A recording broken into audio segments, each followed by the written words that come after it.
ഇന്ന് ഓറിയോ ഷോയ്ക്ക് ഉണ്ടാക്കിയാലോ? ഇന്ന് വൈകിട്ട് നമ്മൾ മൂവി കഴിഞ്ഞ് ഡ്രാഗൺ എന്ന് പറയുന്ന മൂവി കണ്ടിട്ട് വന്നതാണ്. നല്ല മൂവിയാണ്. മൂവി കണ്ടു വന്നപ്പോൾ നമ്മൾ വഴിയിൽ നിന്ന് ഓറിയോ ഷേക്ക് ഉണ്ടാക്കാനുള്ള സാധനങ്ങൾ വാങ്ങിയിട്ട് വന്നു. ആദ്യം റോബസ്റ്റ പഴമാണ് നമ്മൾ ഇന്ന് എടുത്തിരിക്കുന്നത്.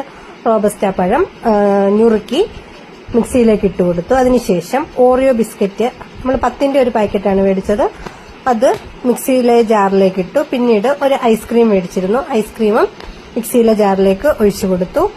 അതിനുശേഷം പഞ്ചസാര ആവശ്യത്തിന് ആഡ് ചെയ്ത് കൊടുത്തു. അത് നമുക്ക് ആവശ്യമുള്ള മധുരം വേണ്ടതനുസരിച്ച് എന്നിട്ട് മിക്സിയിൽ അടിച്ചെടുത്തതിന് ശേഷം 2 ഗ്ലാസുകളിലേക്ക് അത് പകർന്നു വെച്ചു. അതിനുശേഷം അതിലേക്ക് ഓറിയോ ബിസ്ക്കറ്റ് ഒരു 2 എണ്ണം എടുത്ത് ഓരോ ഗ്ലാസ്സിലും പൊടിച്ചിട്ടതിന് ശേഷം നമ്മുടെ ഫ്രൂട്ടി ഇല്ലേ, ഫ്രൂട്ടി കുറച്ച് ആഡ് ചെയ്ത് കൊടുത്തു. അതൊന്ന് ജസ്റ്റ് ഇങ്ങനെ കടിച്ച് അത് കുടിക്കാൻ നല്ല ടേസ്റ്റ് ആയിരിക്കും. എന്തായാലും ഈ ചൂടിന് ഇത് സൂപ്പറാണ്.